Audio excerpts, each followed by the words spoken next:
Hello friends, already தேங்காய் எண்ணெய் செக்கில் அரைச்சிட்டு வந்தப்போ நான் காட்டியிருந்தேன். கலர் வந்து ரொம்ப ஒரு டார்க்காக இருந்தது. இது மாதிரி இதை விட இன்னும் டார்க்காக அப்படியே இருந்தது.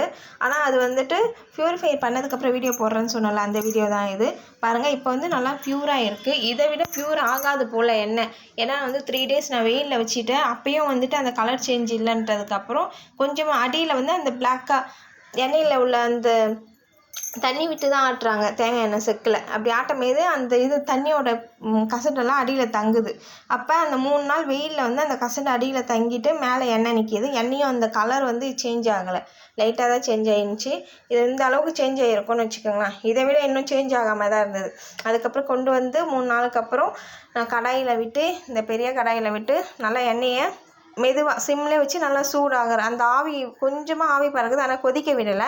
ஆவி பறக்கிற அளவுக்கு விட்டு ஆவி பறந்தோடனே ஆஃப் பண்ணிவிட்டு அதுக்கப்புறம் இது மாதிரி பெரிய தூக்கில் வந்து ஊற்றி விட்டேன். இப்போ அதை அப்படியே மாற்றி திரும்ப டப்பாவில் வந்து போட்டுட்டு தான் உங்களுக்கு வீடியோவில் காட்டுறேன். நல்லா இந்த அளவுக்கு தான் வரும் உங்களுக்கு. பியூர் கோகோனட் ஆயில் அப்படின்னு சொல்லிட்டு நீங்கள் செக்கில் ஆட்டின அந்த கடையில் போய் பார்த்தீங்கன்னா கூட, நான் பார்த்த அந்த கடையில் இந்த கலரில் தான் இருக்குது. இதை விட வந்து ஒயிட் ஆகாது. சப்போஸ் நம்ம கடையில் வாங்குறதெல்லாம் நல்லா பியூராக ஒயிட்டாக தெரியுதுல்ல, அதில் ஏதோ லிக்விட் ஆட் பண்ணி தான் இது பண்ணுறாங்கன்னு நினைக்கிறேன். நீங்களும் பியூராக வேணும் அப்படின்னா செக்கில் போய் இது பண்ணுங்கள். கடையில் வாங்குறதுல கெமிக்கல் இல்லாமல் நமக்கு தரதே கிடையாது. ட்ரை பண்ணுங்கள்.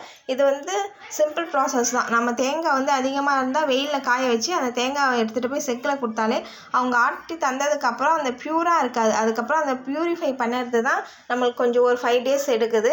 அதுக்கப்புறம் நம்ம ரொம்ப நாள் வச்சு யூஸ் பண்ணிக்கலாம். நான் வந்து 10 kg இது பண்ணியிருந்தேன். எனக்கு வந்துட்டு இப்போ வந்துட்டு ஒரு 5 லிட்டர் எண்ணெய் இருக்கும். அந்த கசடு அதெல்லாம் போயிட்டு இப்போ ஒரு 5 லிட்டர் எண்ணெய் கிடச்சிருக்கு. ட்ரை பண்ணுங்கள், லைக் பண்ணுங்கள், சப்ஸ்கிரைப் பண்ணுங்கள்.